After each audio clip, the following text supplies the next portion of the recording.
بسم اللہ الرحمن الرحیم۔ خوش رہنے کا صرف ایک ہی راز ہے کہ امید اللہ کے سوا کسی سے نہ رکھو۔ یونانی کہاوت ہے، ایک بیٹی اور ایک درخت دونوں کا گھر میں ہونا ضروری ہے، کیونکہ درخت ہمیشہ دھوپ میں سایہ دیتا ہے اور بیٹی ہمیشہ درد میں ساتھ دیتی ہے۔ عرب کے لوگ کہتے ہیں، دو چیزیں ایسی ہیں جو وقت گزرنے کے باوجود بھلائی نہیں جاتی، یہ دونوں زندگی بھر انسان کے دل و دماغ میں نقش رہتے ہیں۔ نمبر ایک، وہ انسان جو سختی میں آپ کو سہارا دے۔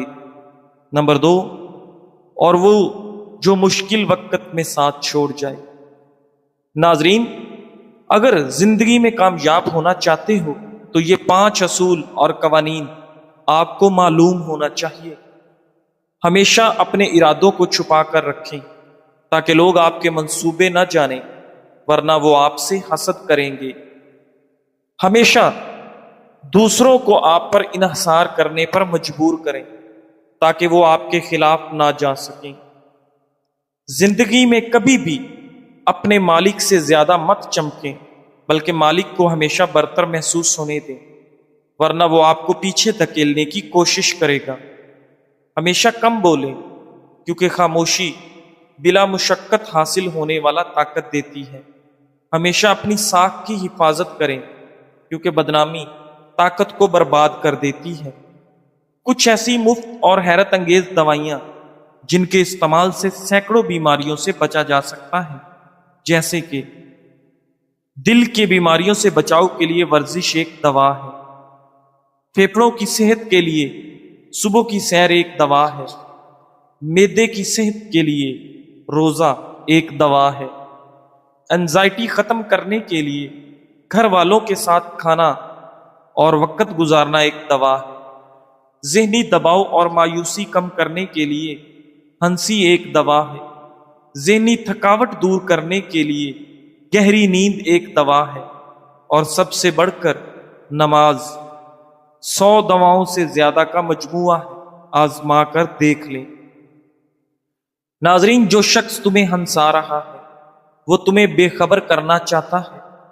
ہنسی کا مطلب ہمیشہ دوستی نہیں ہوتا، بعض اوقات یہ تمہارا توجہ ہٹانے کی چال ہوتی ہے۔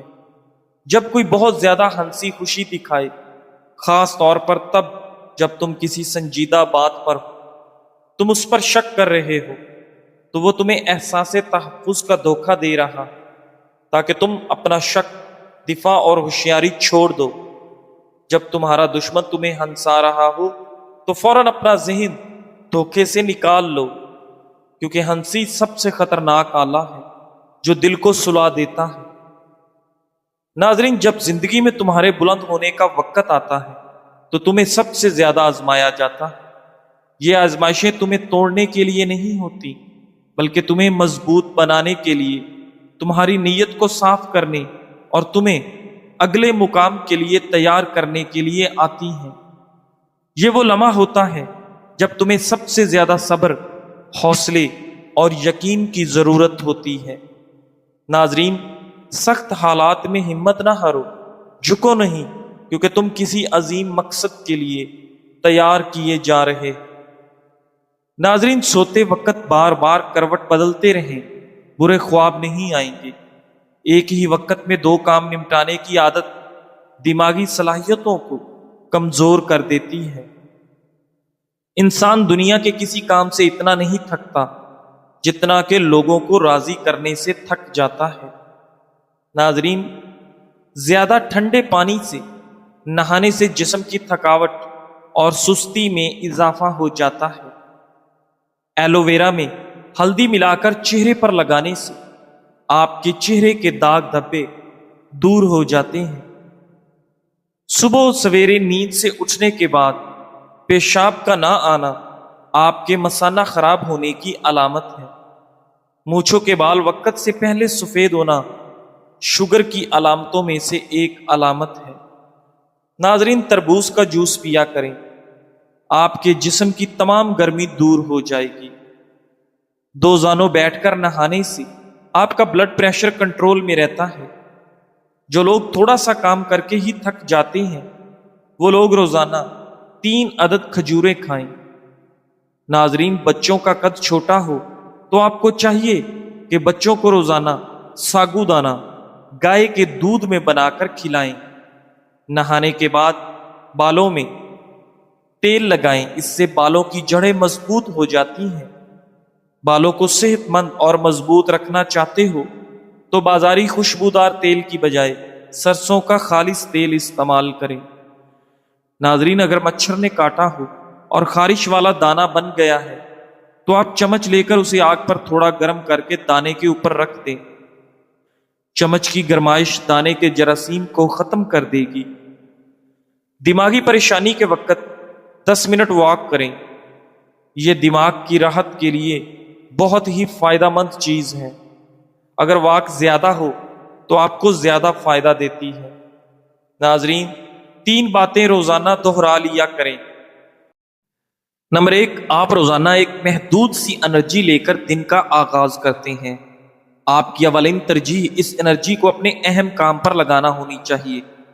گیمز اور سوشل میڈیا پر وقت ضائع کرنے کی بجائے اپنے کام پر جتنا فوکس کریں گے اتنا جلدی کامیاب ہوں گے۔ زیادہ فوکس کا مطلب جلدی کامیابی۔ نمبر 2، یاد رکھیں آپ کے زیادہ گول، زیادہ ٹارگٹ ہونا کامیابی کی دلیل نہیں، بلکہ اپنے ٹارگٹس پر مستقل مزاجی سے عمل کرنا کامیابی کی ضمانت ہے۔ مستقل مزاجی کا کوئی نعم البدل نہیں۔ نمبر 3، اس حقیقت کو مت بھولیے کہ لوگ آپ کے آئیڈیاز کو یاد نہیں رکھتے بلکہ آپ کے نتائج کو یاد رکھتے ہیں۔ آئیڈیاز عمل کے بغیر زیرو ہیں۔ ناظرین، نمک بلڈ پریشر کا خطرہ بڑھانے والا اہم ترین عنصر ہے۔ جو لوگ کھانوں میں نمک زیادہ استعمال کرتے ہیں ان لوگوں میں ہارٹ اٹیک کا خطرہ 2 گنا بڑھ جاتا ہے۔ شہد میں کھجور شامل کر کے کھا لو، بدن کی طاقت میں اضافہ ہو جاتا ہے۔ ناظرین، اگر آپ چاہتے ہیں کہ بوڑھے ہونے کے باوجود بھی آپ کی طاقت میں کمی نہ آئے تو کھانے کے لیے مٹی کے برتن استعمال کیا کریں اور گوشت کی بجائے پھل اور سبزیوں کو ترجیح دیں۔ اگر جوانی واپس چاہتے ہو تو ادرک کے ابلے ہوئے پانی کو روز استعمال کریں۔ جو خواتین اپنی کمر پتلی کرنا چاہتی ہیں وہ روزانہ ادرک کی چائے استعمال کریں۔ گیلے بالوں میں کنگھی کرنے والے افراد کے بال زیادہ جھڑتے ہیں اور بے رونق نظر آتے ہیں۔ ناظرین گرامی، کولڈ ڈرنک اور سوڈے والے مشروب زیادہ استعمال کرنے سے دل کی اہم شریانیں کمزور ہونے کا خدشہ ہے۔ زیتون کے تیل سے گھٹنوں کی مالش کرنے سے آپ کے گھٹنوں کا درد ختم ہو جائے گا۔ کنگھی پر لیمو لگا کر بالوں میں پھیر لو، بال چمکدار اور خوبصورت ہو جائیں گے۔ کلونجی سے شوگر کا علاج۔ کلونجی کو لیمو اور کریلے کے رس میں ملا کر دھوپ میں سکھا لیں اور باریک پیس لیں۔ شوگر کے مریض کو روزانہ 1 چمچ پانی کے ساتھ کھلائیں۔ انشاءاللہ آپ کی شوگر کنٹرول ہو جائے گی، کیونکہ کلونجی میں موت کے سوا ہر مرض کی شفا ہے۔ گوشت کی بجائے سبزی کا سالن زیادہ کھاؤ، اس سے آپ کی سکن کی خوبصورتی بڑھ جاتی ہے۔ ناظرین، روزانہ کھانے میں کچا پیاز کھانے سے آپ کے چہرے پر جھریاں نہیں آئیں گی۔ اگر ہونٹوں کی سیاہی کو دور کرنا ہے تو اس پر زعفران لگائیں۔ جو عورتیں اپنے بچوں کو دودھ پلاتے ہوئے پانی پیتی ہیں اس کے بچے کو نزلہ زکام ہو جاتا ہے۔ کھٹی چیزیں کھانے کا کثرت سے استعمال پٹھوں اور جوڑوں کو کمزور کرتا ہے۔ ناظرین گرامی، بات بات پر روٹھ جانے سے انسان اپنا وقار کھو دیتا ہے، جبکہ اعلیٰ ظرف شخص سے ہر ایک محبت کرتا ہے۔ بات بات پر پگڑ جانا عزت گنوانے، وقت ضائع کرنے، اپنا مذاق بنانے کے مترادف ہے۔ کسی سے روٹھنے کے لیے ٹھوس وجہ کا ہونا ضروری ہے۔ جو لوگ بات بات پر روٹ کر یہ امید رکھتے ہیں کہ ان کو منایا جائے گا، وہ امید ٹوٹنے پر بلا وجہ غمگین رہتے ہیں اور اپنی صلاحیتوں کو ضائع کرتے ہیں۔ کاش کہ ہم اپنے نبی کریم صلی اللہ علیہ وآلہ وسلم کی سیرت پاک سے یہ پیغام لے لیں کہ کبھی اپنی ذات کے لیے کسی سے ناراض نہ ہو، کسی پر غصہ نہ کریں۔ ہماری محبتیں، ہماری نفرتیں سب دین کے لیے ہوں۔ معاف کر دینا ہماری عادت و پہچان ہو۔ ناظرین، چائے زیادہ پینے سے گیس کا مسئلہ بڑھ جاتا ہے۔ چنے کی دال استعمال کرتے رہا کریں، یہ خون کی روانی کو بہترین رکھتی ہے۔ اگر برے خواب زیادہ آتے ہوں تو رات کو وضو کر کے سو جایا کریں۔ چائے پیشاب کے اندر یورک ایسڈ کی مقدار کو بڑھاتی ہے۔ ناظرین، اگر ہنستے وقت آنکھوں میں آنسو آ جاتے ہیں تو یہ آپ کے دل کے نرم ہونے کی علامت ہے۔ نزلہ زکام کی شکایت ہو تو خشخاش کی چائے پینے سے یہ شکایت ختم ہو جاتی ہے۔ گنجے سر پر چنے کی دال والا پانی سونے سے قبل لگاؤ، 1 ہفتے بعد بال آنا شروع ہو جائیں گے۔ ناظرین، اگر آپ جلدی دبلا ہونا چاہتے ہیں تو کھیرے والا پانی پیا کرو۔ رات کو مکھن کھانے سے آپ کی جلد نرم و ملائم ہو جائے گی۔ سبز چائے کے استعمال سے پیٹ کی چربی پگھلنا شروع ہو جاتی ہے۔ کھانے کو جلد ہضم کرنے، چہرے کو نکھارنے اور بالوں کو لمبا کرنے کے لیے پودینے کا استعمال بہت ہی مفید ثابت ہوتا ہے۔ پیشاب کرتے وقت جھک کر بیٹھنے سے آپ کے گردوں کی صفائی ہو جاتی ہے۔ نمکین پانی میں انڈا ابالنے سے انڈے کی جلد کبھی نہیں پھٹے گی۔ ابلے ہوئے چاولوں کے پانی میں دودھ اور شہد ملا کر روزانہ چہرے پر لیپ کریں۔ 5 دن بعد چہرہ 10 سال کم عمر نظر آنے لگے گا۔ ناظرین گرامی، پلاؤ یا بریانی بنانے کے لیے پرانے چاولوں کا استعمال زیادہ مفید ہوتا ہے۔ اگر آپ چاہتے ہیں کہ چاول کھلے کھلے اور ہر دانہ الگ الگ خوبصورت ہو تو 1 کپ چاول کے حساب سے 1.5 کپ پانی ڈالنا چاہیے۔ ضرورت سے زیادہ خود پسندی کا شکار نہ ہو اور یہ ہرگز نہ سوچیں کہ سچ بولنے سے لوگ آپ کے قریب آ جائیں گے۔ لوگ ہمیشہ صرف انہی لوگوں سے پیار کرتے ہیں اور انہیں ہی انعام دیتے ہیں جو ان کو ان کے جھوٹے گمان کی غفلت میں بے ہوش رکھتا ہے۔ ناظرین، زمانہ قدیم سے انسان صرف سچ بولنے والوں کو ہی سزا دیتے آیا ہے۔ اگر آپ لوگوں کے ساتھ رہنا چاہتے ہیں تو ان کے جھوٹے گمانوں کو اور زیادہ بڑھا چڑھا کر بیان کریں۔ سچ تو صرف وہ بولتے ہیں جو لوگوں کو چھوڑ کر جانا چاہتے ہیں۔ ناظرین، سکون تب نہیں آتا جب آپ سب کو معاف کر دیں، بلکہ سکون تب آتا ہے جب آپ خود کو بھی معاف کر لیں۔ ہم خود سے خفارہ رہ کر دوسروں کو خوش رکھنے کی کوشش کرتے ہیں، لیکن اصل سکون تب ملتا ہے جب ہم اپنی کمزوریوں کو قبول کر کے آگے بڑھنا سیکھیں۔ ناظرین، خواتین میں دودھ کی کمی کا علاج۔ جن خواتین میں دودھ کی کمی ہو جائے ان کے لیے یہ دوا استعمال کریں، انشاءاللہ دودھ کی کمی دور ہو جائے گی۔ نوٹ: بعض لوگ بجائے اس کے کہ بچے کی ماں کا علاج کیا جائے، فوراً ڈبے والے دودھ کو ترجیح دیتے ہیں، جس کی وجہ سے بچہ کئی پیچیدہ بیماریوں کا شکار ہو جاتا ہے۔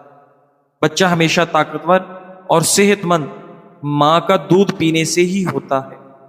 بعض خواتین کئی ایک مسائل کے سبب دودھ کی کمی کا شکار ہوتی ہیں۔ ان کے ہاں بچے بھی عموماً کمزور پیدا ہوتے ہیں۔ ان بچوں کی کمزوری کا علاج بھی ماں کا ہی دودھ ہے۔ ایسی خواتین کو دودھ، گھی اور بادام کا حلوہ بکثرت کھلائیں تاکہ ان کی اندرونی فطری کمی خوراک سے پوری کی جا سکے، اور مدرجہ ذیل صفوف بطور دوا دیں۔ مولی کے بیج 20 گرام، سونف 40 گرام، زیرہ سفید 40 گرام، ان تینوں چیزوں کا صفوف بنا لیں۔ 2 گرام صفوف دودھ کے ساتھ دن میں 3 بار تک کھلا سکتے ہیں۔ انشاءاللہ تیزی سے دودھ کی پیدائش بڑھے گی۔ ناظرین، اگر دوا کھلاتے وقت دودھ میں 1 چمچ دیسی گھی بھی شامل کر لیں تو مزید بہتر رہتا ہے۔ اگر آپ زندگی میں کسی کے مخالف نہیں یا کوئی آپ کا مخالف نہیں، اگر آپ کی کوئی اپوزیشن نہیں اور آپ کے سامنے کوئی رکاوٹ نہیں، تو یہ آپ کے لیے اطمینان کی نہیں، فکر مندی کی بات ہونی چاہیے، کیونکہ اگر آپ کی کوئی پوزیشن ہے تو آپ کی اپوزیشن بھی ضرور ہوگی۔ کہا جاتا ہے کہ کسی انسان کا اگر کوئی مخالف نہیں تو سمجھ لو کہ اس کے اندر کوئی خوبی نہیں ہے۔ ناظرین، یہ بہت بڑی غلط فہمی ہے کہ افراد کے درست اور نادرست ہونے کا پیمانہ مخالفین یا موافقین کی تعداد کو بنایا جائے۔ ناظرین، وقت کے نبی کے بھی مخالفین اور دشمن رہے، اور وقت کے ولی کے بھی مخالفین اور دشمن رہے۔ مخالفت اور دشمنی سے محفوظ صرف دو ہی طرح کے افراد رہتے ہیں، ایک وہ جو منافق ہو اور دوسرا مجنون۔ قناعت کا حسن، جس نے قناعت اختیار کی اس نے دنیا کو ہتھ کڑیوں کے بغیر قید کر لیا۔ زیادہ کی خواہش ذہنی بے سکونی کی جڑ ہے۔ جو میسر ہے اس پر شکر کریں، اور جو نہیں ہے اس کے پیچھے بھاگنے کی بجائے اللہ کے فیصلے پر راضی رہیں۔ قناعت دل کو مطمئن اور روح کو پرسکون کر دیتی ہے۔ زندگی بہت خوبصورت ہے، اسے بہترین فطری طریقے سے جیا جا سکتا ہے، لیکن ہم اکثر ایسے حالات میں پھنس جاتے ہیں کہ خود سے جھوٹ بول کے خود کو تسلی دیتے رہتے ہیں۔ یہ جھوٹ ہمارے اندر اتنا شور برپا کر دیتا ہے کہ ہم خود کی ہی آواز نہیں سن پاتے۔ ہماری ساری صلاحیت اس کشمکش میں کہیں دب جاتی ہے۔ کبھی نہ کبھی کوئی دستک آپ کو آپ سے ملوانے کے لیے بار بار اپنا آپ دہلیز پہ لے کے آپ کے پہلے قدم کی منتظر رہتی ہے۔ ناظرین، خود سے جھوٹ بولنا بند کر دیں تاکہ آپ خود سے مل پائیں، اپنے اندر کی آواز سنیں، اپنے سوالوں کے جوابات تلاش کریں۔ حقیقت کو مان لینا ہی فطری ہے، نہ کہ اسے جھٹلانا۔ ناظرین، نفسیاتی طور پر اگر آپ جس سے محبت کرتے ہیں اس کی خوشبو سونگھتے ہیں اور پھر 20 سال بعد اسے دوبارہ سونگھتے ہیں تو آپ ان یادوں کو واپس لا سکیں گے جو آپ کے خیال میں بھی آپ کو یاد نہیں ہوں گی۔ ناظرین گرامی، دعا مانگنے سے کیسے دل اور دماغ کو سکون ملتا ہے اور ذہنی دباؤ کیسے کم ہوتا ہے۔ دعا مانگنا صرف زبان کی بات نہیں ہوتی، یہ دل اور دماغ دونوں کو سکون دینے کا سب سے آسان اور طاقتور طریقہ ہے۔ ایک اور چیز یہ بھی ہے کہ ہم باقی عبادت کر لیتے ہیں اور دعا مانگنا بھول جاتے ہیں، تو آج سے دعا کے لیے ٹائم نکالنا سٹارٹ کر دیں۔ دعا کیوں دماغ کو ہلکا کرتی ہے؟ ناظرین، انسان جب پریشان ہوتا تو سب سے زیادہ الجھا اس کا دماغ ہوتا، سوال ہی سوال، سوچیں ہی سوچیں، حل کہیں نہیں مل رہا ہوتا۔ دعا اس دماغی الجھن کو اللہ کے سپرد کر دیتی ہے۔ دعا دل کو کیسے سکون دیتی ہے؟ دل کا بوجھ اللہ کو دینا۔ جب ہم دل کی ساری بات رب کے سامنے رکھ دیتے ہیں تو دل کو یقین آ جاتا ہے کہ اب میرا رب سنبھالے گا۔ جتنی زیادہ پریکٹس ہوگی اتنا یقین زیادہ مضبوط ہوگا۔ دعا امید جگاتی ہے۔ جس کے پاس کوئی در نہیں بچتا اس کے پاس دعا کا در ہمیشہ کھلا رہتا ہے۔ دعا دل کو نرم رکھتی ہے۔ جو دعا مانگتا ہے اس کا دل عاجز ہوتا ہے، عاجزی دل کو سکون دیتی ہے۔ دعا سے رشتہ مضبوط ہوتا ہے۔ اللہ کے ساتھ تعلق جتنا مضبوط اتنا ہی آپ کا دل پرسکون۔ دعا میں چھپی طاقت۔ کبھی کبھی دعا سے شاید حالات فوراً نہ بدلیں، لیکن آپ کا دل بدل جاتا ہے اور حوصلہ بڑھ جاتا ہے۔ دعا کا سب سے خوبصورت راز یہ ہے کہ اس میں کبھی ناٹ ری یوزڈ نہیں ہوتا۔ یا تو دعا پوری ہوتی ہے یا اللہ آپ کو بہتر دیتا ہے، یا آپ کا ذہنی بوجھ کم ہو جاتا ہے۔ ناظرین، کیا آپ جانتے ہیں آپ دنیا کے سب سے امیر اور خوش نصیب انسان ہیں اگر آپ کسی سے حسد نہیں کرتے، لوگوں کی دنیاوی نعمتوں سے خود کو کمتر نہیں سمجھتے اور اللہ کے دیے پر راضی اور شکر گزار ہیں۔ حسد اور ناشکری وہ آگ ہے جو انسان کو اندر ہی اندر جلا دیتی ہے۔ ناظرین، جب آپ کہتے ہیں اس کے پاس یہ چیز ہے میرے پاس کیوں نہیں، وہ کامیاب ہو گیا میں کیوں نہیں، وہ اتنا امیر ہے میں ایسا کیوں نہیں، تو دراصل آپ صرف حسد نہیں کر رہے بلکہ آپ اللہ کی تقسیم پر اعتراض کر رہے ہوتے ہیں۔ یہ صرف حسد نہیں، ناشکری بھی ہے، اور یہ سوچ اللہ سے شکوہ بن جاتی ہے۔ یاد رکھیں، جو اپنے نصیب سے ناراض ہوتا ہے وہ دراصل اللہ سے ناراض ہوتا ہے، اور جو اللہ کا شکر ادا کرتا ہے وہ دل کا سکون پا لیتا ہے۔ آج سے ابھی سے سوچ بدلیں، نظریہ بدلیں، حالات جیسے بھی ہوں دل صاف کریں، اپنے دل کو حسد، ناشکری اور شکوے سے پاک کریں، اور دیکھیں اللہ کس طرح آپ کی زندگی میں سکون اور برکتیں نازل فرماتا ہے۔ انشاءاللہ۔ جزاک اللہ۔